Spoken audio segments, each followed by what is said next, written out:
30일 태안 근흥면 앞바다에서 고기잡이를 하던 어선이 전복됐습니다. 이 사고로 선장이 사망하고 선원 2명이 부상을 입는 등 인명 피해가 발생했습니다. 충남 전 지역의 사회적 거리두기 1.5단계 격상에 따라 도내 모든 학교에 대해 밀집도를 3분의 2로 유지하는 방침이 내려졌습니다. 수능 업무자에 대해선 재택근무가 권고됐습니다. 당진 대호지 태양광 발전 사업 추진을 놓고 주민 간 찬반 의견이 엇갈리고 있습니다.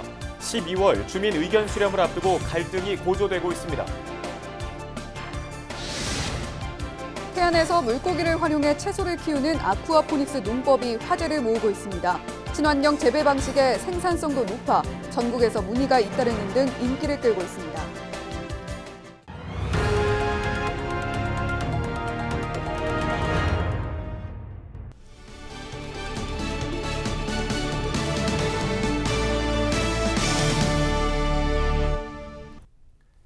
시청자 여러분 안녕하십니까? 헬로티비 뉴스입니다. 태안 앞바다에서 어선이 전복되는 사고가 발생했습니다. 취재기자 연결해서 상황 들어보겠습니다. 정선영 기자, 인명피해가 났다고 하는데 지금 상황 어떻습니까? 네, 30일 오전 8시 23분쯤 태안 근흥면 우배도 해상에서 9.8톤급 어선이 전복됐습니다. 당시 배에는 4명이 타고 있었는데요.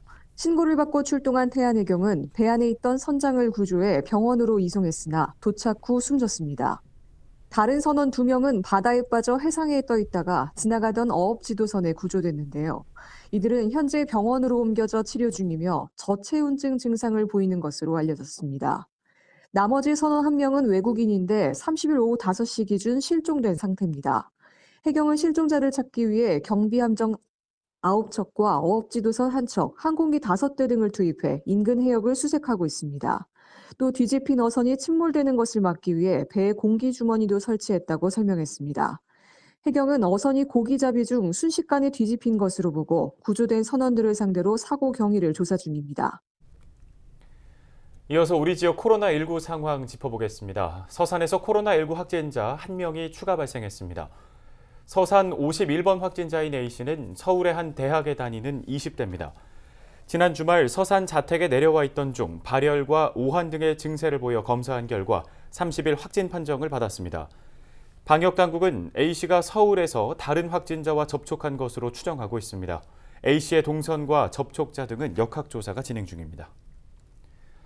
충남 전역 사회적 거리두기 1.5단계 격상에 따라 충남교육청이 학사 운영 방안을 발표했습니다. 우선 도내 모든 학교에 대해 교내 밀집도 3분의 2 준수를 기본 방침으로 정했는데요. 학생 수가 유치원 60명 이하, 초중고 300명 이하인 소규모 학교의 경우 구성원의 의견을 수렴해 자율적으로 운영할 수 있습니다. 또 감염병 확산 추이에 따라 학교 자율적으로 강화된 밀집도를 적용할 수 있습니다. 감독관과 방역 담당 등 수능 관련 업무자는 가급적 재택근무를 실시하고 업무자가 재직하는 학교는 오는 4일부터 원격 수업으로 전환이 가능합니다.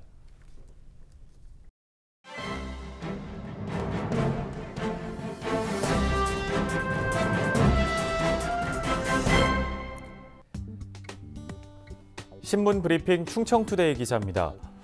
코로나19 자가격리자의 국가시험 응시가 금지되면서 지역의 예비 간호사 및 관련 업계에서 불공평한 처사라는 불만이 폭주하고 있다는 소식입니다. 특히 대학 수학 능력 시험의 경우 코로나 확진자도 응시가 가능하기 때문에 자가격리자까지 관리할 여력이 없다는 한국보건의료인 국가시험원의 사유가 철저한 행정 편의주의라는 지적인데요. 지난 19일 국시원은 코로나 확산 방지를 위해 확진 환자 등 방역당국으로부터 통보를 받아 격리 중인 자는 내년 1월 실시하는 시험에 응시할 수 없다고 발표했습니다. 확진자 및 자가격리자를 따로 관리하기 위한 시험장, 감독관을 전국 단위로 확보할 만한 행정력이 부족하다는 이유 때문인데요. 현재 충청권에서는 대전 1,400여 명, 충남 200여 명, 충북 500여 명이 간호사 국시에 접수한 상태입니다. 충청권 내 2,100여 명의 접수자 중 코로나19 확진자 또는 자가격리자가 나올 경우 시험에 응시 자체를 못하는 상황인 겁니다. 더욱 우려스러운 점은 업계의 특성상 지역 병원 취업이 확정된 예비 간호사들이 국시 응시 불가 시 취업이 자동 취소된다는 점인데요. 간호사는 업계의 특성상 병원 취업이 확정된 후에 자격증을 획득하면 실질적인 근무에 들어가기 때문입니다. 이에 대해 대한간호협회 관계자는 수능과 달리 코로나 확진자들을 보호할 예비 간호사는 정작 코로나 사태 속에서 가장 보호받지 못하고 있다며 무작정 행정력이 부족하다는 행정 편의주의적 핑계를 댈 것이 아니라 감염병에 대응할 별도의 대안을 제시해야 할 것이라고 강조했습니다. 신문브리핑이었습니다.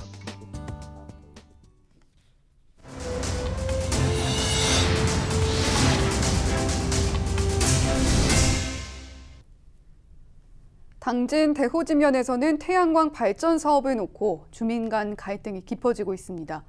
여의도의 2배 면적에 달하는 태양광 발전단지 건립이 추진되면서 지역 주민들의 의견이 찬성과 반대로 엇갈리고 있는데요. 12월 주민 의견 수렴을 앞두고 갈등이 고조되고 있습니다. 김단비 기자가 취재했습니다. 바다를 막아 생긴 간척 농지가 끝없이 펼쳐진 당진시 대호지면. 지난해부터 이 일대 농경지 5만 제곱미터에 태양광 발전단지 건립이 추진되고 있습니다. 인구 2,300여 명으로 조용하던 시골 마을이 찬성과 반대로 나뉘어 뒤숭숭해진 것도 이 사업 때문입니다. 먼저 찬성 측은 사업 대상지인 사성 1, 2 주민 70% 이상이 태양광 발전 사업을 동의했다고 주장하고 있습니다. 또 70대 이상이 대부분인 주민들의 노후를 위해서는 태양광 사업이 필요하다며 사업 추진을 촉구하고 있습니다. 3,000평 정도 농사를 짓게 되면은 임대를 주셨을 때는 한 300만 원, 400만 원 수입이 되는데 이 태양광 사업을 했을 때는 한 1,800만 원 정도의 수입이 돼요. 그러면은 경제적으로도 한 4, 5배 정도의 이득이 되고요. 이 고령화된 이 지역의 경제 활성화를 위해서 사업하는 추진은 사업이기 때문에.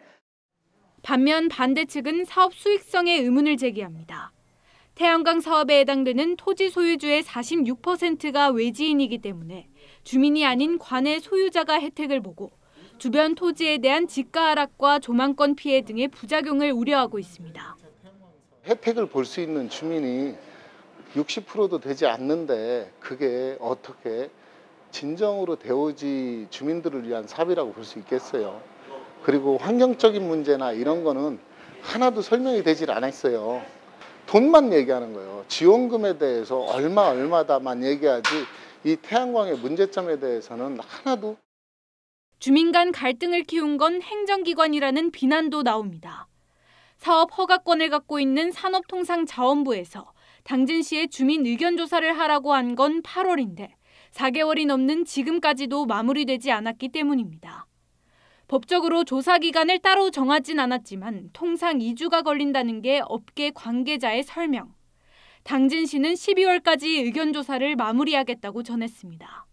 그래서 저희도 대오지면한테 수용소 확보를 8월 달에 신청이 들어왔는데 아직까지 12월 말이면 한 거의 5개월 다 되는데 그런 부분 때문에 조금. 대오지면 12개 마을 의견은 12월 주민총회에서 취합될 예정이어서 태양광 발전 사업을 둘러싼 주민 간 대립은 당분간 계속될 것으로 보입니다.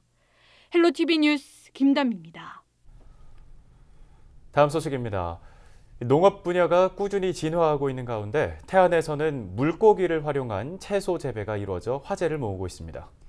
아쿠아포닉스라고 불리는 농법인데 친환경 재배 방식의 생산성도 높아 주목을 받고 있습니다. 한범호 기자입니다. 온실에서 샐러드용 채소를 기르는 농가. 훤히 드러난 뿌리가 물과 맞닿아 있습니다. 흙이 아닌 물로 영양분을 공급하는 수경 재배 방식입니다. 그런데 이 물이 흘러나온 곳이 독특합니다. 바로 옆 물고기 양식장으로 잉어와 향어 2천여 마리가 서식하고 있습니다. 이들이 호흡하거나 배설하면서 나온 유기물이 식물의 영양분이 되는 겁니다. 물고기 양식과 식물의 수경 재배를 합친 아쿠아포닉스 농법입니다. 물고기로부터 나오는 유기물질을 미생물이 분해를 해서 식물이 흡수할 수 있는 형태로 바꿔줘요. 그래서 식물은 그 영양분을 흡수하고 다시 물을 정화시켜서 물고기에게 되돌려주는 순환 농법이라고 보시면 될 것 같습니다. 가장 큰 장점은 농약이나 화학 비료가 전혀 사용되지 않아 신선도가 높다는 것. 또 물이 자연적으로 정화돼 순환하는 구조여서 물 사용량이 노지 재배의 10분의 1에 불과합니다. 신선도와 친환경 재배 방식이 입소문을 타면서 매출은 꾸준히 상승하고 있습니다. 자연을 살리고 그리고 자연에 가장 가까운 농법이라고 생각이 됐어요. 내 자식, 내 소중한 사람은 깨끗하고 좋은 걸 먹이고 싶어 하잖아요. 그 부분하고 정말 적합하다고 생각을 해서 농법에 대한 문의는 국내뿐 아니라 물이 부족한 중동 국가에서도 잇따르고 있는 상황. 직접 재배 기술을 배우기 위한 농민들의 방문도 이어지고 있습니다. 요즘에 또 유기농이냐 아니면 무농약 이런 것들을 많이 찾으시기 때문에 아쿠아포닉스 농법이라는 말에 대해서 일단 많은 관심을 갖게 됐습니다. 기술을 좀 많이 배워서 아쿠아포닉스 농법을 가지고 제 농사를 시작하는 게 첫 번째 목표입니다. 앞으로는 수질을 체계적으로 관리할 수 있는 스마트팜 기술도 도입할 계획. 자연에 가장 가까운 아쿠아포닉스 농법이 미래 농업의 새로운 대안 중 하나로 떠오르고 있습니다. 헬로티비 뉴스 한보호입니다. 태안군이 만 12세 이하 자녀를 대상으로 운영하고 있는 아이돌봄 서비스가 주민들에게 호응을 얻고 있습니다. 태안군은 지난해 아이돌봄이 27명을 파견해 6,000건 이상의 서비스를 제공했다고 밝혔습니다. 또 코로나19 위기가 지속되면서 아이돌봄 서비스 이용 가정의 경제적 부담을 덜기 위해 본인 부담금의 50%를 지원하고 있습니다.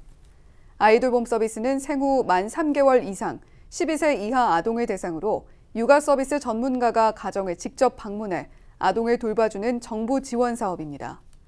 신청을 희망하는 주민은 주소지 읍면사무소에서 신청하면 됩니다. 희망 2021 나눔 캠페인의 시작을 알리는 사랑의 온도탑 제막식이 30일 충남도청 광장에서 열렸습니다. 올해 충남 지역 목표 모금액은 129억 원으로 모금 활동은 내년 1월 31일까지 62일간 진행됩니다. 나눔 캠페인 참여를 희망하는 주민은 ARS 전화나 문자, 읍면동 행정복지센터 기탁 등 다양한 방법으로 참여할 수 있습니다. 지난해 캠페인에서 충남은 158억 원을 모금해 1인당 모금액 7,400여 원으로 2년 연속 전국 1위를 달성했습니다. 충남경찰이 대학 수학능력시험이 치러지는 12월 3일 각 고사장 주변 교통 특별관리대책을 시행합니다. 충남경찰은 도내 56개 시험장 주변에 인력 500여 명과 차량 등 장비 130대를 동원해 특별교통관리에 나섭니다. 또 시험 시작 3시간 전부터 교통경찰을 현장에 배치하고 수험생 태워주기 장소 24곳을 선정해 운영합니다. 경찰은 수험생들이 입시를 끝낸 뒤 이동하도록 출근 시간대를 조정해 줄 것을 각 기관과 단체에 당부했습니다. 충남도가 12월 11일까지 겨울철 재난 취약시설 258곳을 대상으로 안전점검을 실시합니다. 우선 주민들이 모이는 마을회관과 실내체육관 등을 중심으로 전기시설 작동과 가스관 손상 등 여부를 점검합니다. 점검 결과 경미한 사항은 현지 시정을 통해 개선하고 정비가 필요한 부분은 분야별 조치 계획을 수립해 개선이 완료될 때까지 집중 관리할 계획입니다. 충남도는 코로나19 상황을 감안해 시군마다 대상 시설을 정하는 등 탄력적으로 안전 점검을 추진하겠다고 밝혔습니다. 충남도가 제4기 도민참여예산위원회 위원을 40명에서 100명으로 늘리기로 하고 60명의 위원을 공개 모집합니다. 충남도는 다음 달 11일까지 도민참여예산위원회에 참여할 희망자를 공모하며 도내 주소를 둔 도민이나 도내 기관과 기업체 근무자는 누구나 참여할 수 있습니다. 신청을 희망하는 주민은 도 공동체 정책과로 우편 접수하거나 온라인 사이트 만사형통 충남을 통해 신청하면 됩니다. 충남도는 100명의 위원을 선정해 내년 1월 도민참여예산위원회를 출범할 계획입니다.